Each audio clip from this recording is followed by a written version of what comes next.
మత్తయి సువార్త 17వ అధ్యాయము. 6 దినములైన తరువాత యేసు పేతురును, యాకోబును, అతని సహోదరుడైన యోహానును వెంట పెట్టుకొని ఎత్తైన ఒక కొండ మీదకి ఏకాంతముగా పోయి వారి ఎదుట రూపాంతరం పొందెను. ఆయన ముఖము సూర్యుని వలె ప్రకాశించెను. ఆయన వస్త్రములు వెలుగు వలె తెల్లనివాయెను. ఇదిగో, మోషేయు ఏలియాయు వారికి కనపడి ఆయనతో మాటలాడుచుండిరి. అప్పుడు పేతురు, ప్రభువా, మనమిక్కడ ఉండుట మంచిది. నీకిష్టమైతే ఇక్కడ నీకు ఒకటియు, మోషేకి ఒకటియు, ఏలియాకు ఒకటియు 3 పర్ణశాలలు కట్టుదునని యేసుతో చెప్పెను.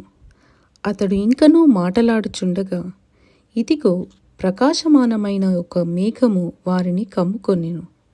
ఇదిగో, ఈయన నా ప్రియకుమారుడు, ఈయన యందు నేనానందించుచున్నాను, ఈయన మాట వినుడని ఒక శబ్దము ఆ మేఘములో నుండి పుట్టెను. శిష్యులు ఈ మాట విని బోర్లాపడి మిక్కిలి భయపడగా యేసు వారి యొద్దకు వచ్చి వారిని ముట్టి, లెండి, భయపడకుడి అని చెప్పెను. వారు కన్నులెత్తి చూడగా యేసు తప్ప మరి ఎవరునూ వారికి కనబడలేదు. వారు కొండ దిగి వచ్చుచుండగా మనుష్య కుమారుడు మృతులలో నుండి లేచు వరకు ఈ దర్శనము మీరు ఎవరితోనూ చెప్పకుడని యేసు వారికి ఆజ్ఞాపించెను. అప్పుడు ఆయన శిష్యులు, ఈలాగైతే ఏలియా ముందుగా రావలెనని శాస్త్రులెందుకు చెప్పుచున్నారని ఆయనను అడిగిరి.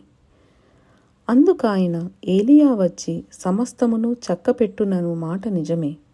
అయినను ఏలియా ఇదివరకే వచ్చెను.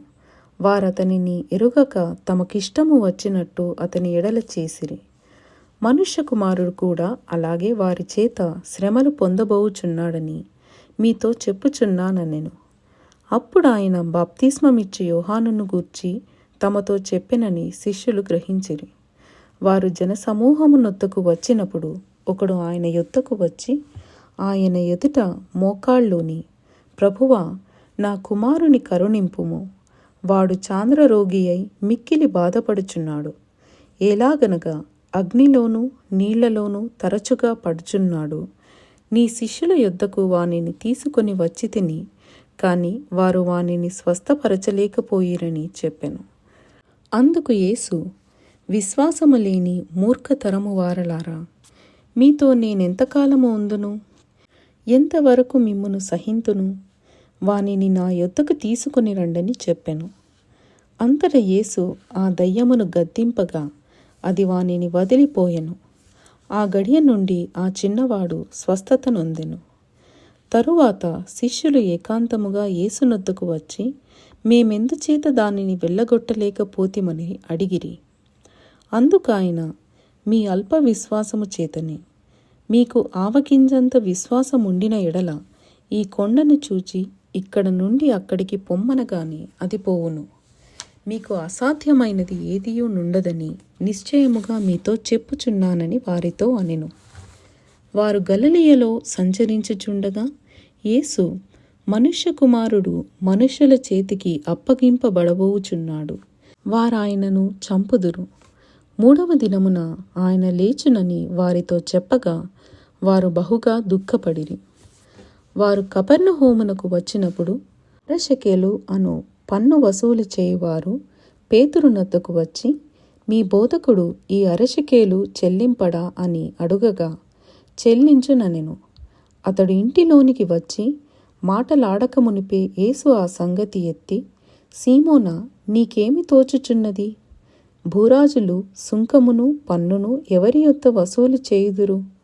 కుమారుల యొద్దనా, అన్యుల యొద్దనా అని అడిగెను. అతడు అన్యుల యొద్దనే అని చెప్పగా యేసు, అలాగైతే కుమారులు స్వతంత్రులే.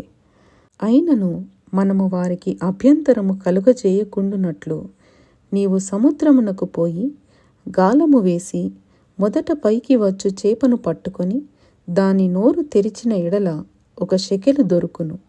దానిని తీసుకొని నా కొరకును నీ కొరకును వారికిమ్మని అతనితో చెప్పెను.